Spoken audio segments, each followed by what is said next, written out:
Hello guys, welcome back sa aking YouTube channel. So ngayon guys, ito meron akong gagawin na Samsung Smart TV. So ito guys, ang problema niya, ayan, nagpi-flicker siya oh. Tapos meron siyang mga guhit sa bandang baba dahil ito'y baliktad oh. Okay, so ito guys ang ating susolusyonan. Sa panel ang problema nito. So ayan. Okay, so ito guys yung model UA50 RU7100G. So ito guys ay Smart TV.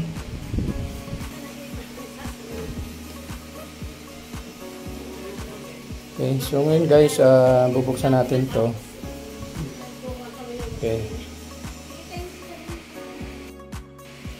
Okay, so guys, natanggalan natin yung cover. So, papakita ko sa inyo ang loob. Ito yung power supply. Then, ito yung main board. Okay, din meron dalawa siyang ribbon. Bali ito ay left and right. Yung ribbon niya. So, ngayon, tanggalin mo natin yung sticker. Para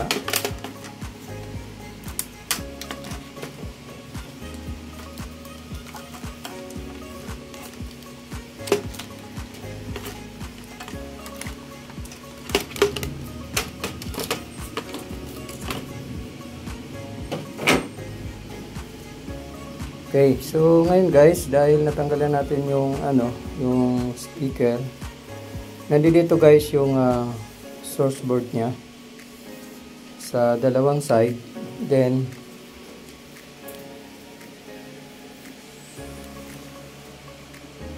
check natin guys yung mga clock signal. So ito guys yung mga clock signal dito sa left side ng panel. Then dito sa kabila, nandito rin yung mga clock signal sa right side ng panel. Okay, so dahil ito naman ay kompleto siya, may display, ang gagawin natin ay maghahang muna tayo ng isang ribbon at alamin natin kung saan yung problema, kung sa left or sa right. Subukan natin maghang dito sa left side.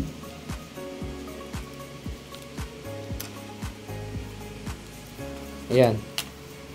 So hinang natin yung sa left side. Alamin natin guys kung buo yung kabila nito. Yung kabila, itong right side, kung buo yung kanyang display. Okay.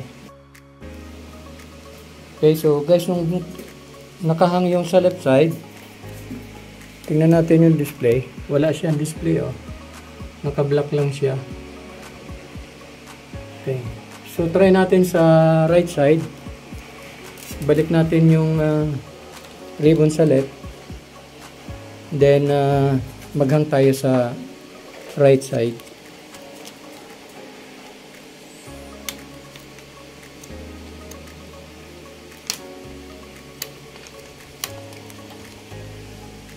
So yan guys, ibinalik ko yung sa left, tinanggal ko yung sa right side. Okay, so plug-in ulit natin para malaman natin kung saan yung problema.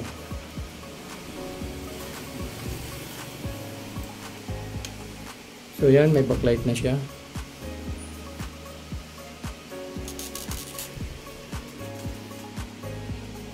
So guys, ganun din, black din siya oh. Wala akong makita. So sa ganitong problema, babalik natin yung ribbon, then mag-block tayo ng mga clock signal. Okay. So, ibalik natin to.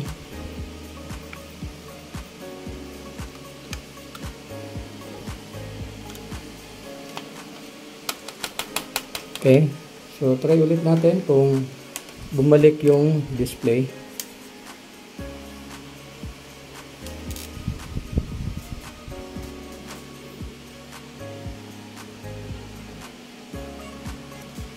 So, yan. Bumalik yung display nung nakakabit yung dalawang ribbon.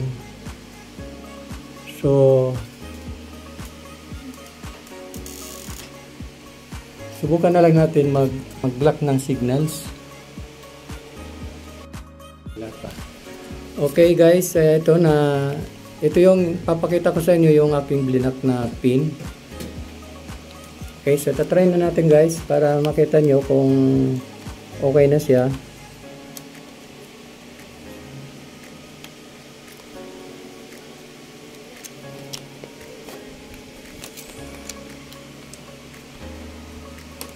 Okay, plug in.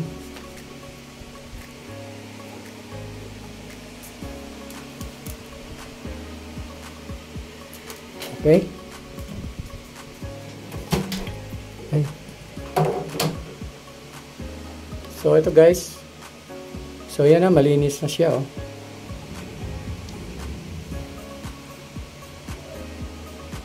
Ilagay mo sa sa YouTube.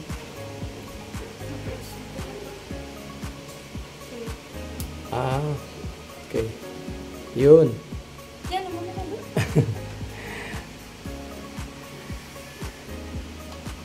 So, yan guys, oh. Nawala na yung mga guhit sa bandang baba. Ay, meron siya dito. I-off mo. Alisin mo. Hindi, i-on mo siya para tingnan natin dito kung nagkakaguhit siya.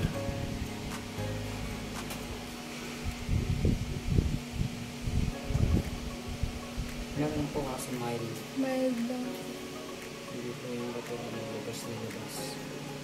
Ano? Ano na po kasi Wala.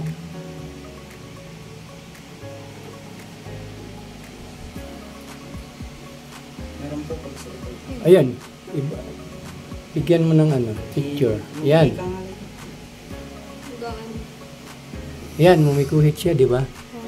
Ibalik natin, i-adjust natin yun. Kasi may guhit siya, oh. Okay, so mag-a-adjust ako guys ng ng mga clock signal kasi may napansin akong guhit. Yan. Yan, oh. Okay, so bali guys, ang tinapan nating pin ay 15 pins sa mga clock signal yan, oh. Okay.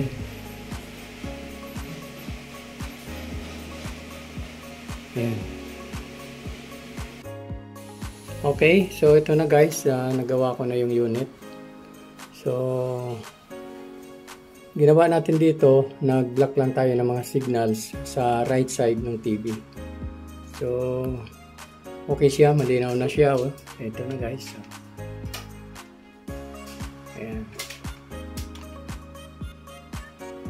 So, may problema nito yung sa right side ng panel. Kaya nag-block tayo ng mga signals. Okay, so guys, maraming salamat sa inyong panonood. At kung bago ka pa lang sa aking channel, please subscribe and pakihit na rin ang notification bell para sa updated ka sa mga susunod ko pang video.